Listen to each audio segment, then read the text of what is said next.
Olá, seja mais uma vez muito bem-vindo ao meu canal. Meu nome é Antídio de Oliveira e hoje teremos uma mensagem especial para você e sua família. Na nossa igreja, a Igreja Batista Missionária do Riachuelo, nós estamos celebrando o mês da família, o mês em que temos mensagens especiais direcionadas especialmente às famílias. Hoje nós temos como tema como suas escolhas podem salvar você e sua família. Olha, o tema desse mês é famílias saudáveis no mundo doente.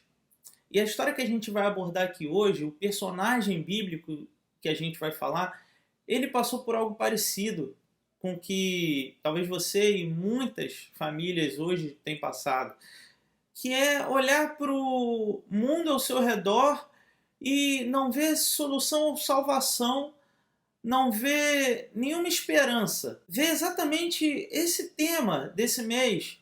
Ver um mundo doente, caótico e tentar de todas as formas manter saudável e salva a sua família. Salva no meio de um turbilhão de caos. E hoje eu queria abordar isso com você e tentar trazer um pouco de esperança e paz para a sua vida e sua família. Claro que não eu, mas o poder que há na palavra de Deus que eu acredito que possa atingir também você e sua família. Eu acredito que vai ser uma bênção. Então fica comigo até o final desse vídeo, me acompanha, lê comigo o trecho que eu vou citar aqui e eu acredito que vai ser uma bênção. Essa pessoa que eu estou falando é Noé. Noé, o grande construtor da arca. Não sei se você já fez uma viagem de navio, eu já tive essa oportunidade algumas vezes. E no meio do oceano, quando você olha para todos os lados e não vê terra, você sabe que sua única segurança está naquele bote, naquele navio, naquela embarcação.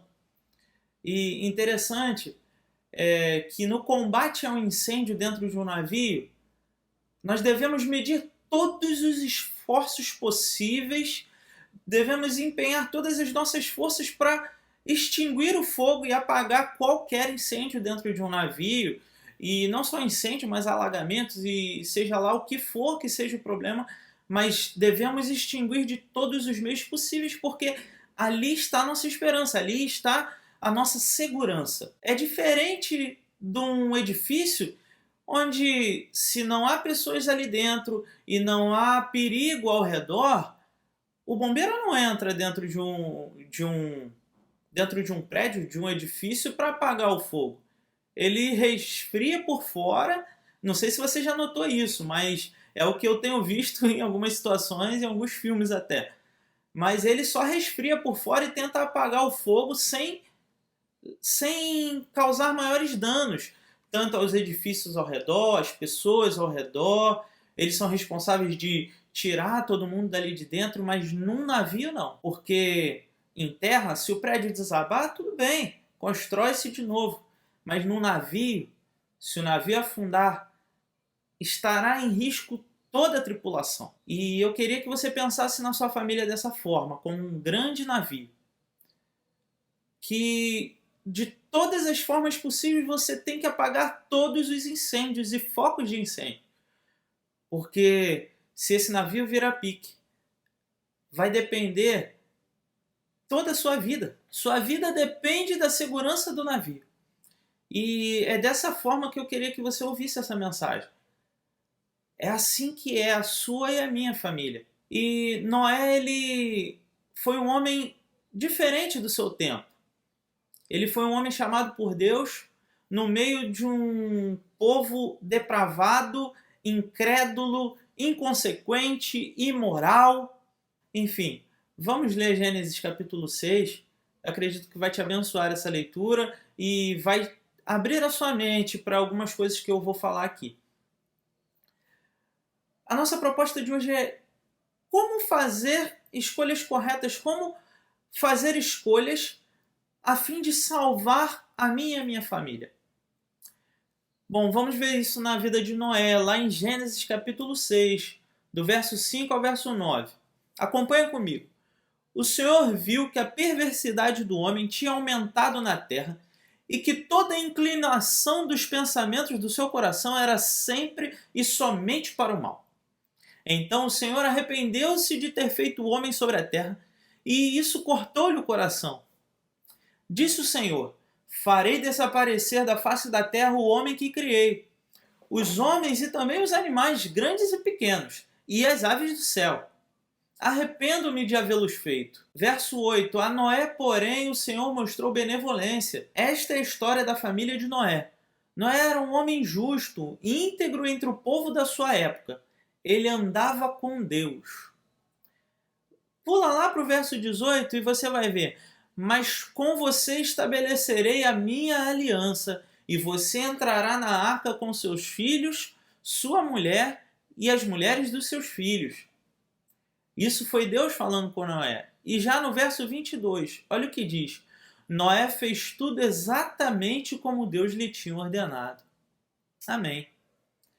Como a gente pôde ver nesse texto, Noé estava vivendo um tempo difícil, uma época complicada, porque todos faziam o que lhe dava na telha, o que estava nos seus próprios pensamentos, e isso tudo os levava à perversidade e a fazer o mal.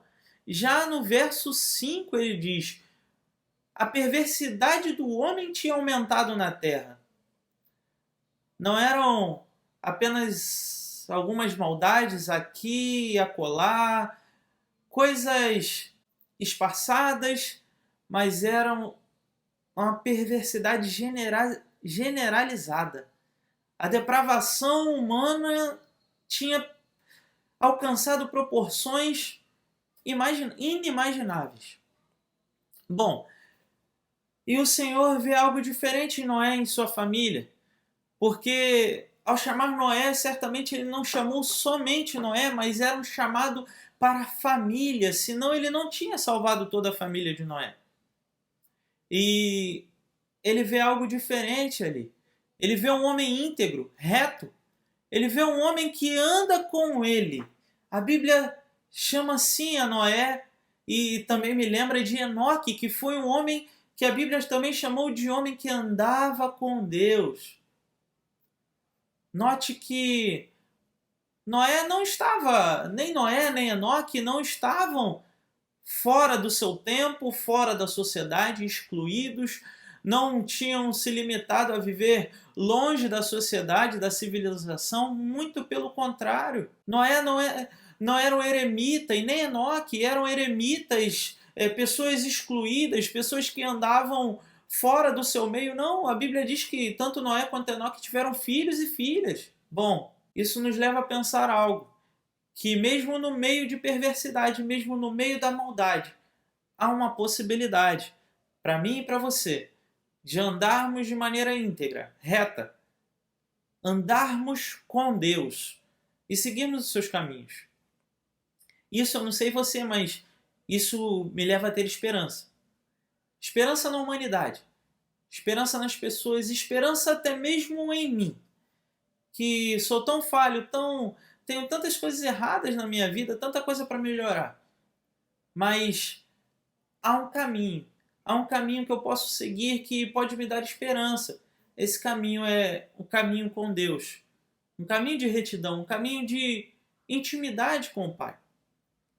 Mas vamos continuar. Noé inicia a construção da arca, provavelmente contando com a desaprovação de todos ao seu redor. Há historiadores que dizem, e teólogos que assumem a ideia de que Noé talvez fosse um rei, um líder, tivesse posses e tivesse homens a seu serviço. Tendo em vista as dimensões da construção da arca, muito provavelmente ele não construiu sozinho, apesar dela ter demorado muitos meses. Provavelmente 1 ano ou até mais de 1 ano para terminar de ser construída. Bom, e ele fez tudo isso com a ajuda da sua família. E nós lemos no verso 22 que Noé fez tudo como o Senhor ordenou. Noé certamente não contava com a aceitação ou aprovação dos seus conterrâneos, mas ele tinha com certeza a ajuda da sua família, a ajuda dos seus.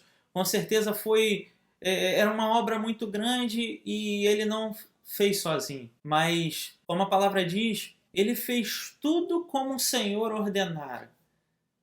Ele teve por muito apreço a mensagem do Senhor e ele moldou toda a arca com as medidas e a forma como Deus havia falado.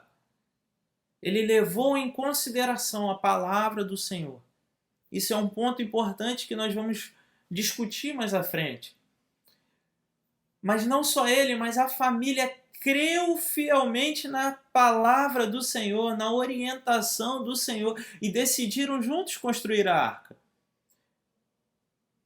Porque ela significaria a salvação de toda a família. E eles perceberam que para salvação da família, eles precisariam agir juntos de acordo com o que a palavra de Deus, a mensagem que Deus deu a Noé, tinha determinado. E o trabalho não foi somente na construção da arca, certamente, mas todo o trabalho durante todo o tempo que durou o dilúvio, durante todo o tempo que estiveram ali dentro, precisaram estar juntos e trabalharem juntos. A união não é algo fácil de se conseguir, principalmente com famílias desestruturadas e conturbadas, mas é algo imprescindível, imprescindível, principalmente dentro de um barco. A união muitas vezes vai depender de perdão, reconciliação, vai depender de renúncia, mas é algo essencial que precisamos cultivar e cativar dentro de nossas famílias, e aprendemos isso com a história de Noé. Em todo o tempo de construção da arca, certamente, houve momentos em que pensaram em desistir, em que pensaram não continuar com a construção. Todos os problemas que podem ter enfrentado, desde de adquirir a madeira, a construção em si, todas as medidas que tinham que ser exatamente como Deus tinha ordenado, tantos problemas que podem ter havido, tanto na construção em si quanto dos inimigos externos. Será que todos à volta de Noé acreditaram na mensagem dele? Acreditaram que haveria um dilúvio? Será que todos ao seu redor não acharam loucura a construção de um navio tão grande? Bom, certamente houve momentos em que pensaram em desistir, mas que olharam e viram e creram que a mensagem do Senhor era real e que não podiam parar. A gente vive numa sociedade imediatista, numa sociedade do já, do agora, do hoje. Queremos até mesmo os problemas resolvidos imediatamente. Mas às vezes dentro da família não funciona dessa forma. Muitas vezes o perdão demora, leva tempo. A reconciliação, o trato com as pessoas, a resolução de algum problema, alguma dificuldade, vai demandar tempo.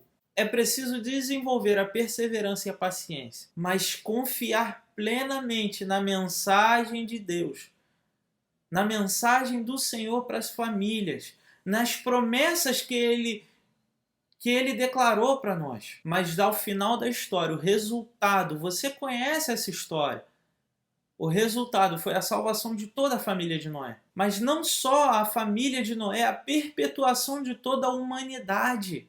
Se eu e você estamos aqui hoje, é porque um homem resolveu crer na promessa do Senhor e obedecê-la. Acredite que o que você faz hoje pela sua família vai reverberar por toda a eternidade. Mas entenda bem, Noé foi apenas um homem que não seria nada sem a graça de Deus. Quantos não dizem, né, que no Antigo Testamento era a época da lei, o tempo da lei, e hoje vivemos no tempo da graça, mas na verdade, desde os primórdios, Deus se relacionou com o homem através da sua graça. A graça do Senhor se manifestou na vida de Noé e na vida da humanidade através da vida de Noé e de sua família. Deus agiu naquele tempo com graça, assim como Ele quer agir hoje com graça. É da mesma forma como Ele quer atuar hoje na minha e na sua vida através da graça do Senhor. A arca era um símbolo de Jesus. Era um símbolo da salvação que há em Jesus. Note que mais à frente no texto, ele diz que o Senhor fechou a porta da arca. Quem é a porta? vai dizer lá nos evangelhos que Jesus é a porta, que além dele não há nenhum outro acesso ao Pai. Só através de Jesus. Noé e sua família passaram pela porta. A porta é esse símbolo de Cristo. E essa mesma graça que atuou na vida de Noé está disponível hoje na minha e na sua vida, para nós e para nossa família. Noé só foi contado entre os heróis da fé, na galeria dos heróis da fé, lá em Hebreus 11, porque ele creu na promessa do Senhor, ele creu na palavra do Senhor e ele agiu de acordo com a fé que ele tinha. Mas, Antídio, então, como eu posso agir? Que escolhas tomar diante da fé que eu tenho na promessa do Senhor também? Bom, eu posso tirar alguns pontos, pelo menos os 3 coisas aqui da história de Noé, que são atitudes que a gente pode tomar hoje. Ao colocarmos nossa fé na graça do Senhor, nós podemos tomar essas atitudes, que seriam fazer o certo mesmo que ninguém esteja fazendo. Essa talvez tenha sido a escolha de Noé, o diferencial de Noé. Note que a palavra diz que ele era um homem reto e íntegro. Ele andava com Deus, mesmo naquele meio, mesmo no meio de um povo doente, imoral, perverso, mesmo no meio disso tudo, ele escolheu fazer o certo. Ele escolheu caminhar com o Senhor. E essa pode ser a minha e a sua escolha hoje, a fim de salvarmos a nossa família. Precisamos tomar atitudes que talvez contrariem toda a lógica, talvez contrariem todos ao nosso redor. Mas se é a palavra do Senhor para nós, precisamos agir, precisamos tomar atitudes. Uma segunda coisa que eu vejo, uma segunda escolha que podemos fazer é levar a nossa família junto dessa escolha, junto desse propósito de obedecer ao Senhor, mesmo no mundo caótico, mesmo no mundo do jeito que está. Conduzir a nossa família a trabalhar nesse mesmo propósito. É levar nossa família a acreditar na missão, acreditar no propósito de servirmos ao Senhor. A primeira missão é manter o barco navegando. Lembra da história que eu falei do incêndio no barco? No navio? Nós precisamos manter o navio flutuando, navegando em condições de zarpar, apagando todo o incêndio, qualquer foco de incêndio que possa haver. Precisamos atentar para isso, para a nossa família. Ela é a nossa primeira missão, é nosso primeiro propósito. E por fim, ter o Senhor como prioridade em nossas vidas. Nós lemos lá no capítulo 8 de Gênesis que Noé, ao sair da arca, ele não procurou um lugar para habitar, um lugar para se instalar, mas a primeira coisa que ele fez foi levantar ao Senhor um altar.